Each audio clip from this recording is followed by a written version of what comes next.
चलिए, हमारा एडवर्ब चल रहा है।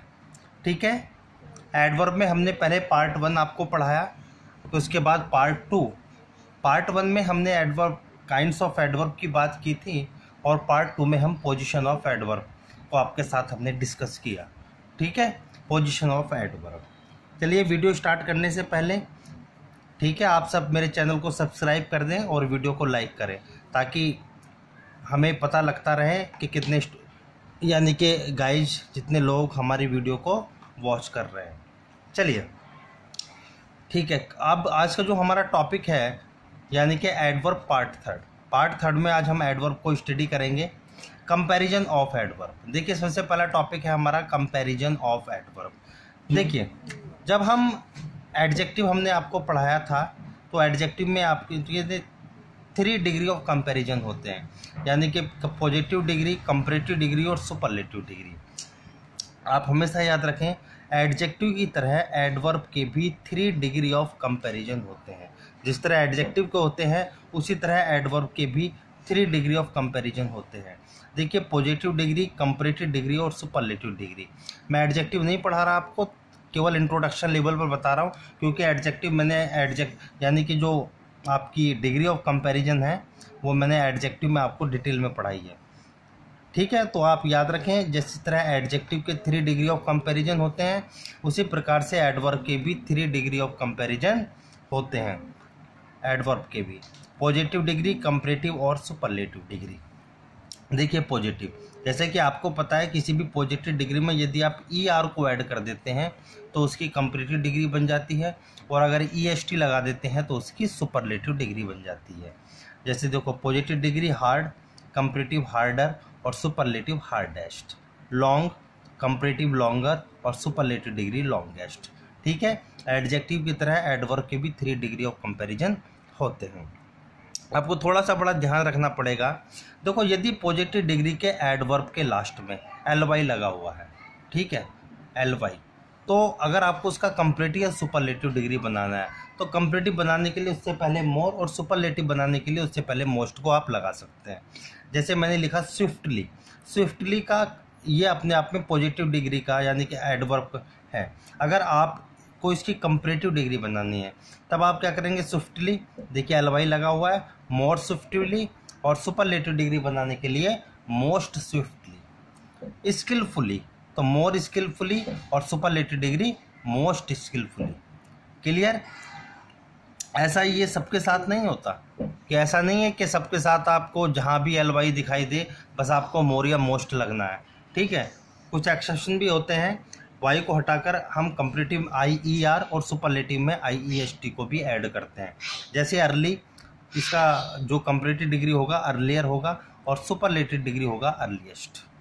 ठीक है, तो आपको इस चीज़ को ध्यान रखना है, क्योंकि डिग्री को हम एडजेक्टिव में कंप्लीट पढ़ चुके हैं। ठीक है ना? तो चलिए, अब हमारा टॉपिक चलता है एडवर्ब में, करेक्ट यूज ऑफ एडवर्ब।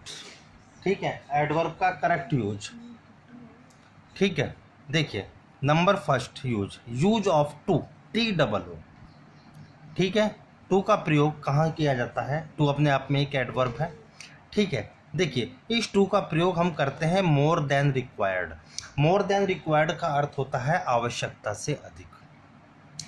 इसका जब भी सेंस निकलेगा वो निकलेगा आवश्यकता से अधिक। ठीक है, आपको याद रखना है कि इस टू का प्रयोग आपको बैड क्वालिटीज को एक्सप्रेस करने वाले एडजेक्टिव से पहले किया जाता है। ठीक है, बैड क्वालिटीज को एक्सप्रेस करने वाले एडजेक्टिव से पहले, ठीक है,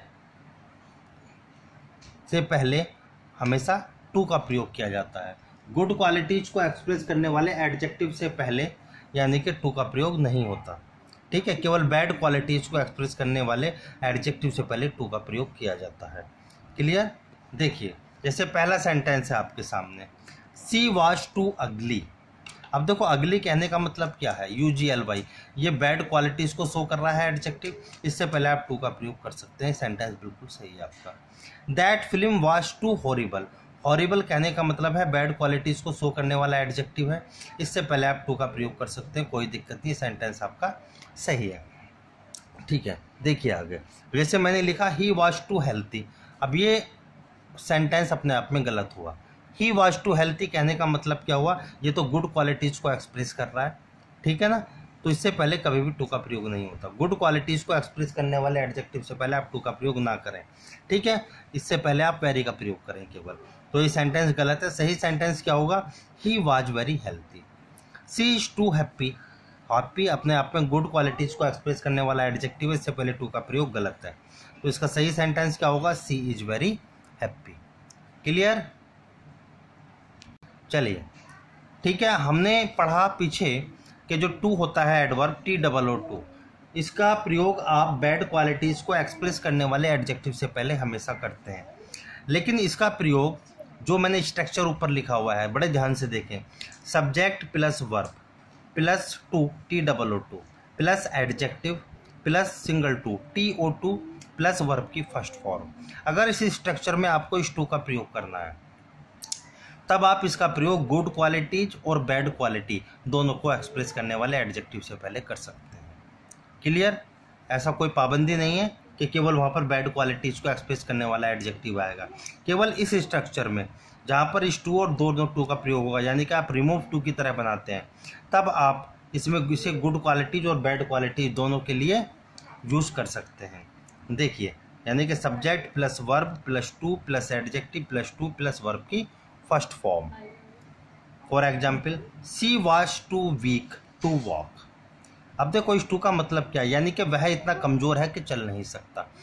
ठीक है, बात समझ में आई, आवश्यकता से अधिक। अगर मैं किसी से कहता हूँ ही वॉज टू डल, तो डल कहने का मतलब यह है कि वह आवश्यकता से अधिक डल है। बात समझ में आई, मोर देन रिक्वायर्ड की बात करता है, तो ये निगेटिव अर्थ देता है। The news was too good to be true. ठीक है, गुड क्वालिटीज बैड क्वालिटीज, आप दोनों के साथ इस टू का प्रयोग कर सकते हैं केवल इसी स्ट्रक्चर में। चलिए नेक्स्ट, यूज ऑफ वेरी। ठीक है, टू के बाद हमारा नेक्स्ट यूज है वेरी का प्रयोग। देखिए, वेरी का प्रयोग आप गुड क्वालिटीज और बैड क्वालिटीज दोनों को एक्सप्रेस करने वाले पॉजिटिव डिग्री के एडजेक्टिव से पहले आप कर सकते हैं। ठीक है, वो गुड क्वालिटीज का एडजेक्टिव हो चाहे बैड क्वालिटीज का एडजेक्टिव हो, दोनों से पहले आप वेरी का प्रयोग कर सकते हैं। जैसे for example, she is very beautiful, sentence आपका बिल्कुल सही है, गुड क्वालिटीज का एडजेक्टिव है beautiful. He was very dull, ये बैड क्वालिटीज का एडजेक्टिव है। तो गुड और बैड दोनों के साथ आप वेरी का प्रयोग कर सकते हैं, कोई प्रॉब्लम नहीं। देखिए, नोट करके मैंने आगे लिखा है, बड़े ध्यान से देखें। वेरी का प्रयोग चल रहा है अभी, वेरी का प्रयोग आप कहाँ कहाँ करते हैं, बड़े ध्यान से देखें। दी प्लस वेरी, यानी कि वेरी से पहले article the plus very plus comparative degree का प्रयोग सुपरलेटिव डिग्री का प्रयोग सेंटेंस में किया जाता है। The plus very plus superlative degree का यूज सेंटेंस में किया जाता है। देखो, he was the very best player, बात समझ में आई। देखो, बेस्ट अपने आप में क्या हुआ, सुपरलेटिव डिग्री। ठीक है, इससे पहले वेरी और वेरी से पहले आर्टिकल दी का प्रयोग कर सकते हैं आप सुपरलेटिव डिग्री में। ही was the very best player. लेकिन आपको याद रखना, वेरी के बाद में दी का प्रयोग नहीं करते। Very plus the plus superlative degree का प्रयोग सेंटेंस में नहीं होता। ठीक है ना, वेरी से पहले होता है दी का प्रयोग सुपरलेटिव डिग्री में, लेकिन वेरी के बाद में दी का प्रयोग आप नहीं करेंगे, सेंटेंस आपका गलत हो जाएगा। मैंने लिखकर काट दिया, very plus the plus superlative degree का यूज आप नहीं करेंगे, केवल the plus very plus superlative degree का प्रयोग आप कर सकते हैं। ठीक है, he was very the best player, sentence आपका गलत है। क्या गलती हुई, वेरी के बाद में आर्टिकल दी का प्रयोग है, जबकि दी से वेरी से पहले आपको लिखना चाहिए। क्लियर, ये सेंटेंस अपने आप में गलत हुआ। चलिए आगे देखिए स्टूडेंट्स, बड़े ध्यान से, वेरी और मच को लेकर बड़ा कन्फ्यूजन बना रहता है। ठीक है, पहले वेरी को डिस्कस कर लें पूरा, फिर मच पे भी आएंगे। देखिए, वेरी का प्रयोग और कहाँ करेंगे आप, वेरी का प्रयोग हमेशा प्रेजेंट पार्टिसिपल से पहले होता है। देखिए, बहुत से होता है प्रेजेंट पार्टिसिपल, अगर किसी को नहीं मालूम तो मैं थोड़ी जानकारी के लिए बता दूं। प्रेजेंट पार्टिसिपल का मतलब होता है V1 प्लस ING, यानी कि जब आप किसी वर्ब में ING को ऐड कर देते हैं, उससे जीरंड भी बनता है और प्रेजेंट पार्टिसिपल भी बनता है। ठीक है, मैंने बताया था जीरंड के दौरान कि जीरंड अपने आप में नाउन का काम करता है और ये जो पार्टिसिपल होते हैं ये अपने आप में एडजेक्टिव होते हैं और एडजेक्टिव का कार्य सेंटेंस में करते हैं। तो प्रेजेंट पार्टिसिपल का मतलब है V1 + ing। तो आप वेरी का प्रयोग यानी कि प्रेजेंट पार्टिसिपल से पहले करते हैं। जैसे it is a very interesting story. Interesting कहने का मतलब है प्रेजेंट पार्टिसिपल, इससे पहले हमने वेरी का प्रयोग किया। ठीक है, स्टोरी अपने आप में नाउन है, नाउन से पहले आर्टिकल ए का यूज हुआ है। देखो जैसे very dairying, very confusing, very boring, ये सब क्या है, ये सब आपके प्रेजेंट पार्टिसिपल है, इनसे पहले हमेशा वेरी का प्रयोग होता है। ठीक है, इसे ध्यान रखना आप। चलिए आगे देखिए यूज ऑफ मच। देखो मच का प्रयोग कहाँ आप करते हैं, बड़े ध्यान से देखिए। पहले मैंने आपको वेरी का प्रयोग किया कि वेरी का प्रयोग आप प्रेजेंट पार्टिसिपल से पहले करते हैं, तो मच का प्रयोग होगा पास्ट पार्टिसिपल से पहले। ठीक है स्टूडेंट्स, लेकिन अभी उसे आगे डिस्कस करेंगे। पहले आप देखिए स्टार्टिंग से यूज ऑफ मच। देखिए मच का प्रयोग आप कंपैरेटिव डिग्री से पहले करते हैं। मच प्लस कंपैरेटिव डिग्री का प्रयोग सेंटेंस में किया जाता है, बड़े ध्यान से देखें। ठीक है ना, अब कैसे किया जाता है देखिए, जैसे she is much more beautiful than her sister. ठीक है, अब देखो she is much more beautiful. More beautiful कहने का मतलब है कंपैरेटिव डिग्री, और कंपैरेटिव डिग्री से पहले मच का यूज आप कर सकते हैं। ठीक है, the air is much voter. Voter का कहने का मतलब क्या है, ये अपने आप में कंपैरेटिव डिग्री है, तो इससे पहले आप मच का प्रयोग कर सकते हैं। The air is much hotter today than yesterday. Clear, आपने वेरी का प्रयोग कहाँ पढ़ा था ऊपर, वेरी का प्रयोग आप सुपरलेटिव डिग्री से पहले करते हैं। ठीक है, किस तरीके से करते हैं मैंने आपको बताया था, the plus very plus superlative degree. ठीक है, लेकिन मच का प्रयोग आप कंपैरेटिव डिग्री से पहले कर सकते हैं। ठीक है, लेकिन आपको याद रखना है कि वेरी का प्रयोग आप कंपैरेटिव डिग्री से पहले नहीं करते। ठीक है ना, वेरी प्लस कंपैरेटिव डिग्री का प्रयोग सेंटेंस में नहीं होता, मैंने लिखकर काट दिया। लेकिन वेरी मच का प्रयोग कंपैरेटिव डिग्री से पहले आप कर सकते हैं। वेरी का प्रयोग नहीं कर सकते, लेकिन वेरी मच का प्रयोग कर सकते हैं, very much plus comparative degree. ठीक है, जैसे for example she is very much better than you, ये सेंटेंस सही है अपने आप में। ठीक है, आपने वेरी मच का प्रयोग कंपैरेटिव डिग्री में किया। Rohan is very much visor then Rahul. ठीक है, आपने वेरी मच का प्रयोग किया कंपैरेटिव डिग्री से पहले। आप कंपैरेटिव डिग्री से पहले मच का प्रयोग भी कर सकते हैं, और कंपैरेटिव डिग्री से पहले आप वेरी मच का प्रयोग भी कर सकते हैं, लेकिन आप किसका यूज नहीं कर सकते, केवल वेरी का प्रयोग आप कंपैरेटिव डिग्री से पहले नहीं कर सकते। चलिए आगे नेक्स्ट रूल को देखते हैं। मच चल रहा है हमारा टॉपिक। ठीक है, देखिए much plus the plus superlative degree का प्रयोग सेंटेंस में होता है। जिस तरीके से दी प्लस, देखो आपने वहां पढ़ा था, आपने क्या पढ़ा था, यानी कि article the plus very plus superlative degree का प्रयोग सेंटेंस में होता है। ठीक है, अब मैंने आपको वेरी जब पढ़ा रहा था, वेरी में मैंने आपको बताया। ठीक है, इसी प्रकार much plus the plus superlative degree का प्रयोग भी सेंटेंस में किया जाता है। देखो दोनों में क्या अंतर है, कितने इजीली आप जब सुपरलेटिव डिग्री में वेरी का प्रयोग करते हो तो वेरी से पहले आर्टिकल दी का प्रयोग करते हो, लेकिन जब आप मच के साथ सुपरलेटिव डिग्री को यूज करोगे तो मच के बाद में आपको आर्टिकल दी का प्रयोग करना है।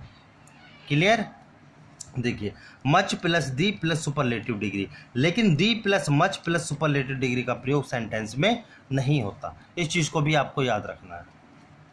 ठीक है ना, यानी कि मच के बाद में आर्टिकल दिया आएगा, much plus the plus superlative degree, लेकिन the plus much plus superlative degree का प्रयोग सेंटेंस में नहीं होगा। देखिए फॉर एग्जाम्पल, जैसे मैंने लिखा ही is much the tallest boy, sentence सही है। देखिए मच के बाद में आर्टिकल दी का प्रयोग है। ठीक है, आप जानते हैं सुपरलेटिव डिग्री में दी तो लगता ही है, लेकिन वो पोजीशन क्या होगी, वेरी और मच के साथ दी की, ये देखना है। वेरी से पहले और मच के बाद में आर्टिकल दी का प्रयोग होगा। Clear, he is the much tallest boy, ये सेंटेंस गलत है। क्यों गलत है, क्योंकि मच से पहले आर्टिकल दी का प्रयोग कर दिया। अगर मैं यहाँ मच को हटाकर वेरी लगा दूँ तब मेरा सेंटेंस सही हो जाएगा। बात समझ में आई, इस तरीके से देखिए she was much the wisest women. ठीक है, ये सेंटेंस सही है क्योंकि मच के बाद में दी का प्रयोग है। She was the much wisest women, ये सेंटेंस गलत है। क्लियर, क्योंकि मच से पहले आर्टिकल दी का यूज हुआ है। ठीक है ना। इन्हें ध्यान से आप पढ़ें, जितनी आप प्रैक्टिस करेंगे आप उतने ही परफेक्ट हो जाएंगे। चलिए, जैसे कि हमने पीछे पढ़ा कि वेरी प्लस प्रेजेंट पार्टिसिपल, यानी कि वेरी का प्रयोग आप प्रेजेंट पार्टिसिपल से पहले करते हैं, तो मच का प्रयोग आप पास्ट पार्टिसिपल से पहले करते हैं। ठीक है, पास्ट पार्टिसिपल का मतलब होता है V3, यानी कि वर्ब की थर्ड फॉर्म। हम अगर इसे कहें वर्ब की थर्ड फॉर्म ना कह के ये इसे ऐसे कहें कि लास्ट फॉर्म ऑफ वर्ब, ये ज़्यादा सही होगा, जो वर्ब की लास्ट फॉर्म होती है। जैसे ठीक है, फॉर एग्जाम्पल देखिए, he was much annoyed at your behaviour, sentence आपका बिल्कुल सही है। ठीक है ना। इस तरीके से अगर हम इसे इस तरह लगा दूं, ही was very annoyed at your behaviour, तो सेंटेंस आपका गलत हो जाएगा। क्यों गलत हो जाएगा? क्योंकि पास्ट पार्टिसिपल से पहले आप वेरी का प्रयोग नहीं करते, पास्ट पार्टिसिपल से पहले आप मच का प्रयोग करते हैं। ठीक है, लेकिन आपको एक बात हो गया, ठीक है, जैसे फॉर एग्जाम्पल और देखिए, much surprised past participle, much grieved, much admired, सब क्या है? ये पास्ट पार्टिसिपल है। क्लियर? देखिए आगे नोट डाल के मैंने विशेष में लिखा है, बड़े ध्यान से देखें। देखिए, हमें पता है कि वेरी प्लस प्रेजेंट पार्टिसिपल, यानी कि प्रेजेंट पार्टिसिपल से पहले आप वेरी का प्रयोग करते हैं और पास्ट पार्टिसिपल से पहले आप मच का प्रयोग करते हैं। लेकिन स्टूडेंट्स हमेशा याद रखें, कुछ पास्ट पार्टिसिपल से पहले वेरी का यूज होता है, कुछ ऐसे होते हैं, क्योंकि इंग्लिश ग्रामर है, इंग्लिश ग्रामर के अंदर एक्सेप्शन भी बहुत ज़्यादा है। ठीक है, कुछ ऐसे पास्ट पार्टिसिपल होते हैं जिनसे पहले आप वेरी का प्रयोग कर सकते हैं।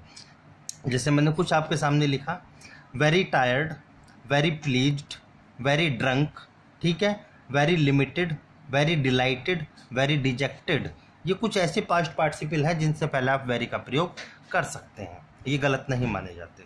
क्लियर? तो ठीक है, वैसे मोस्टली सामान्यतः अगर बात की जाए तो वेरी का प्रयोग आप प्रेजेंट पार्टिसिपल से पहले ही करते हैं और मच का प्रयोग आप पास्ट पार्टिसिपल से पहले करते हैं।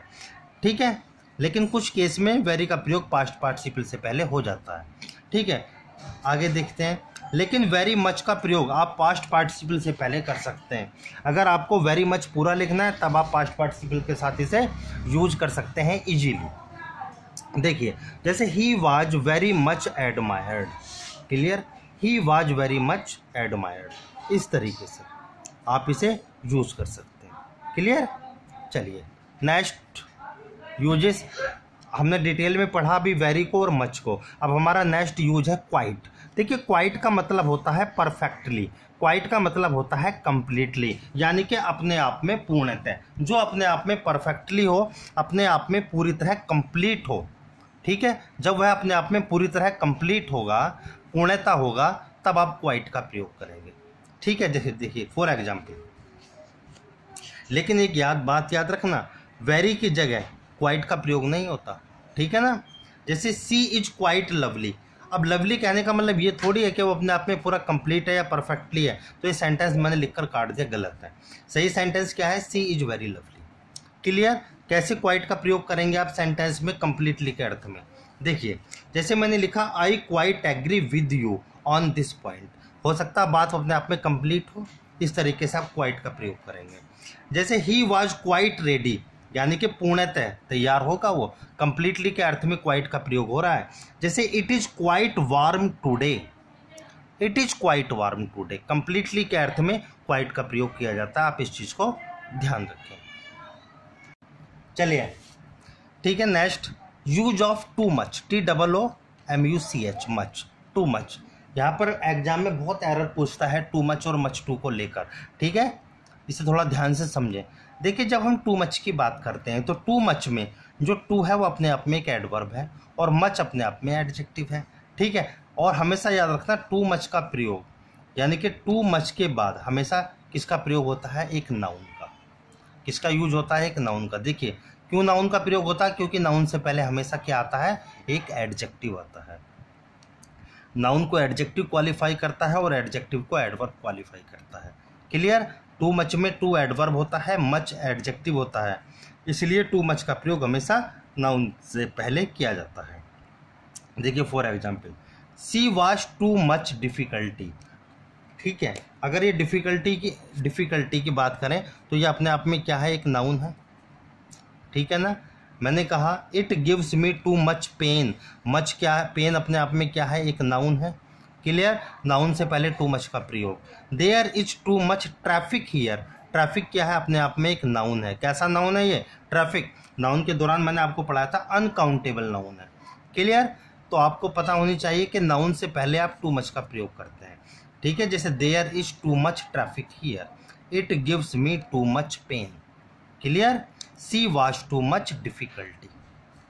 चलिए नेक्स्ट। ठीक है, जैसे यूज ऑफ मच टू। देखो अगर मच टू की बात करूं, जस्ट इसका उल्टा हुआ।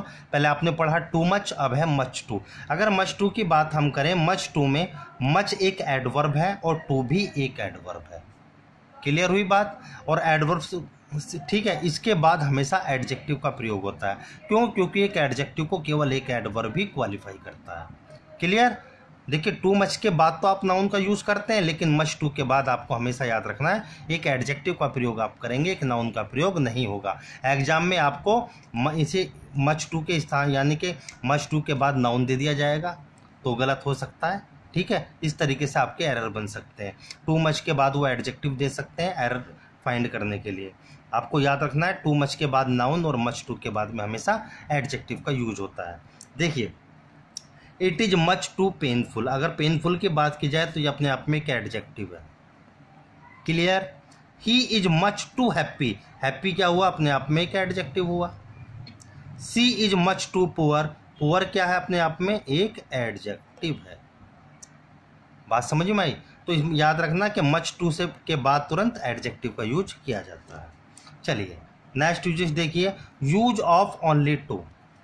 ओनली टू और नन टू का प्रयोग पूछ लेता है एग्जाम में। देखिए ओनली टू का अर्थ होता है वेरी के अर्थ में। किसके अर्थ में? वेरी। यानी कि ओनली टू का अर्थ होता है वेरी। याद रखना, जैसे मैंने लिखा Ritu is only too beautiful, तो इसका मतलब क्या हुआ? इसका मतलब हुआ Ritu is very beautiful. Clear? ये आप बात ध्यान रखें बस। नन टू, देखिए नन टू, नन टू का मतलब क्या होता है? Not very. क्या होता है? Not very.